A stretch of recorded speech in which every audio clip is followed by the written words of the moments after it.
I'm Tish, and today I'm going to be talking about my top 10 chemo tips. I spent the last year on Phecti for breast cancer, and I just wanted to kind of share the things I'd learned. And obviously this is not going to be suitable for everyone, but I like to think most of them might help, maybe. So yeah, let's get into them. Top tip number 1, distraction. So I found chemo really hard. I have health anxiety. It hurt. I was scared of having an allergic reaction. So I found it very distressing. Like, the first time I had chemo, I was so distressed, my mum threw up. So that's the level of distressed I was. And I will say that by the end of chemo, I was managing a lot better. I was bopping along to ABBA and chatting and in the main room, not scaring the other patients. So, you know, distraction was the key bit of that. It was like finding something to do. And I didn't always manage to do the thing, but at least I could try and do the thing, and that was distraction enough. Because chemo can take a while. I have small dodgy veins, which we'll get onto, and obviously the veins get worse. And so we have to go really slow. So chemo took ages. And so cat and dog videos, they were really helpful. Just something nice to take your mind off it. Drawing, so I got a colouring book. I couldn't do anything that required that much thought. I actually started off by saying, oh my god, I'm going to do like these amazing puzzles, like intelligence agent kind of puzzles. That book is in a bag still somewhere, probably for chemo, because I couldn't focus. But I could colour in, like, we coloured in perfume bottles and houses and hot air balloons. And sometimes I have to colour with my mouth because both my arms would be heating up trying to find a vein, and I'd be colouring with my mouth. And that was nice and distracting, like, because you're thinking about picking the next colour, you're thinking about, so, if you can focus on something quite intensely, then fantastic. I couldn't. So something simple like a colouring book was great. Tip 2, arm warmers. So I had huge problems getting the cannula in. I have very small veins anyway. They got worse through chemo. They just were not. They were sharp. They're small. They jump out of the way. They got really tough. And that's just, the chemo. So not only for chemo, but for like all the blood tests that you need, I started getting a trick. So that morning or afternoon or whatever, I'd put on arm warmers. Nowadays I'd only put it on one arm because I can't have needles in one of my arms, but I used to put them on both, so that we had an option. That'd keep my arms, my veins warm, and make them easier to find, easier to get the cannula in. After a particularly disastrous week where it took us like 4 or 5 times to get the cannula in, I really had to crack down on trying to find a way to manage that, because it was really distressing because it hurt and they would wiggle the needle to try and get it in, and I hated it. And arm warmers just made that a million times easier. I wish I'd known it at the start. The other thing is, kind of like, if we're talking 5-10 minutes before I'd walk in for a blood test or chemo, I'd be there doing this just to try and get the blood pumping into my hands, and that seemed to really help as well. So yeah, that's one of the biggest things I wish I'd known at the start of chemo, that getting your veins ready makes that significantly easier, significantly better. Following on from that last tip, drink lots. I went for a blood test quite spontaneously. It was I was talking to my geneticist, the person who does genetics, and they said I needed to go for a blood test, and I hadn't been prepared for that. So I was fairly dehydrated. You know, I'd got up in the morning and had a drink, but then I'd travelled to the hospital. I'd been sat in the waiting room, and then I'd been sat in this appointment. And by this point, I hadn't had anything to drink for quite a while. So then I went for a blood test. Ow! I'm stood there, and she's got the needle in my arm, and she's like, "There's no blood." I was like, concerning, you know? And that really hurt. Like more than blood tests normally hurt. And she's like, "Have you had anything to drink?" I hadn't. Drink lots. Like, it makes it a lot easier. So I went to the waiting room. She's like, "Come back, go and have a drink, and then have another drink, and then come back."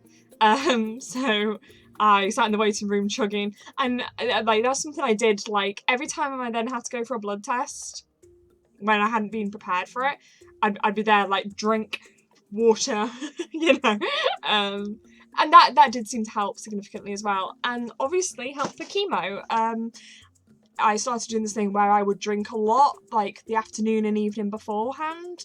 I would drink a lot that morning. I would constantly be drinking a lot. And I mean, to be fair, my nurses did advise that,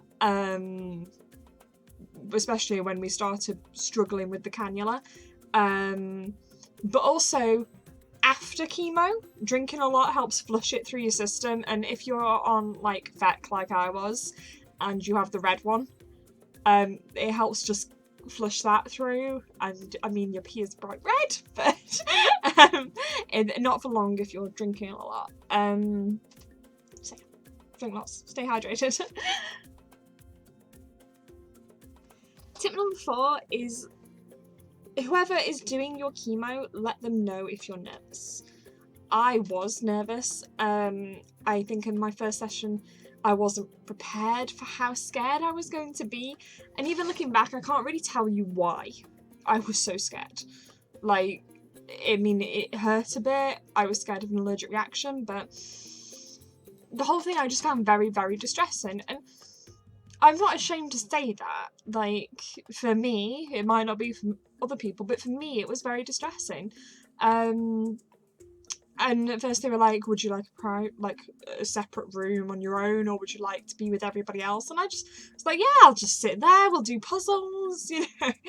And then I was screaming and howling and sobbing and curled up in my chair again. And the next time, you know, I was in a private room and they had more people for me. And I mean, where I had chemo was fantastic. They were just phenomenal with me. But they knew I was nervous. They know I'm nervous. So they would know when it was me that they might need someone to distract me while they cannulate me. Someone for me, so I can hold their hand while the other person does the cannula. You know, I might need reassurance and to be told that I am okay for like 100 times. Someone to watch me really closely, you know, rather than, you know, some people I suspect can just kind of be left. Whereas I need to have someone to talk to. I need to know that they're there.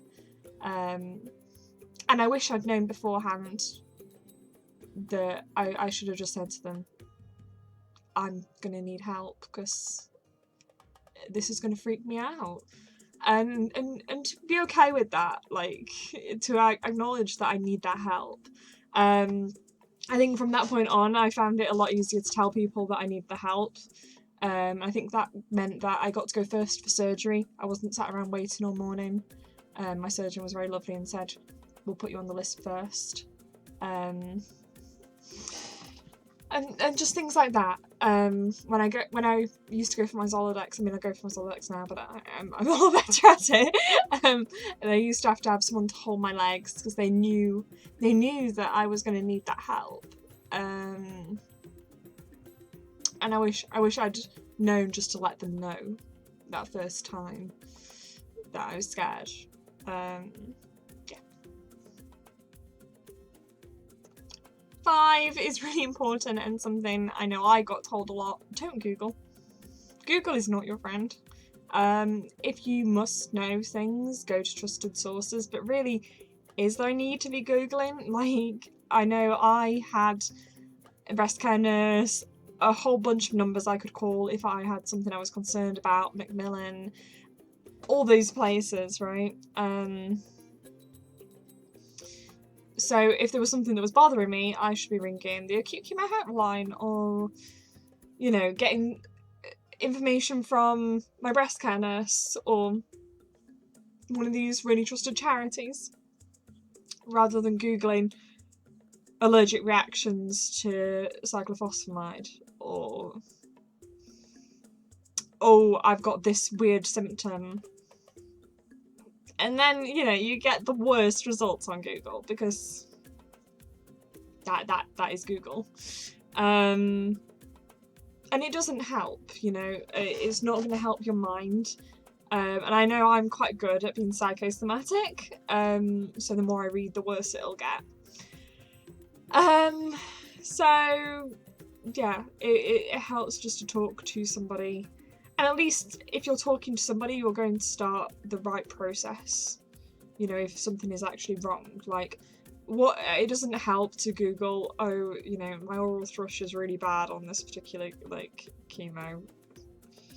You know, really. And you might Google it and find this fantastic little trick, but you're probably going to find a whole bunch of things that are really worrying. Inevitably, right? I think one of the only things I've ever Googled and found that it wasn't worrying was like hot flushes. I think everything else just is catastrophic, and it's not really the case. And even if it was, you know, if I've got a temperature, if I've got a weird symptom, I need to be talking to the nurses who are going to be able to do something about it. Even if that's scary, even if that means going in, you know, it's, you know, I got scratched by my cat, and, you know, Google wasn't going to help me there either. You know, I needed to talk to the acute oncology and, you know, find out, well, you know, we're going to need to get you some oral antibiotics, we need to get you in. So, Google is not your friend. Nah. Okay, number 6 is chat to people.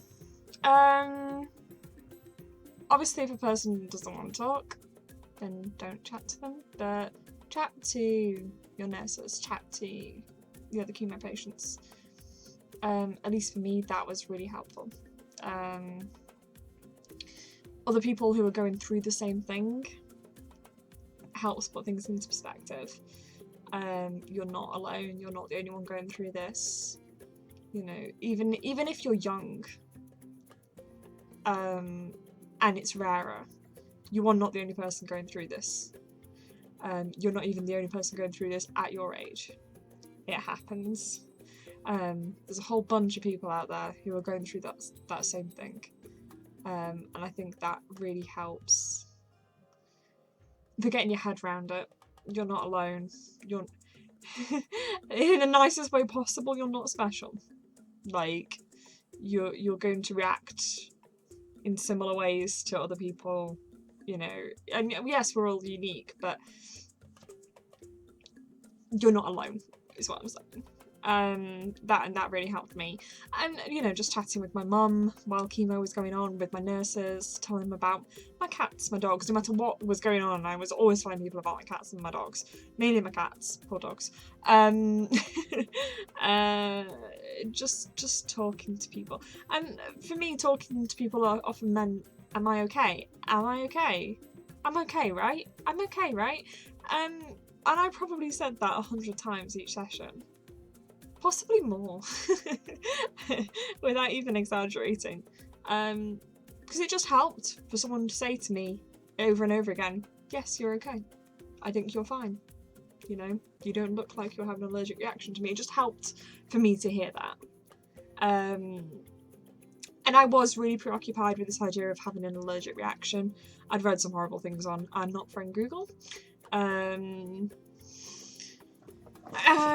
So I kept being like, oh my god, what if I'm having an allergic reaction?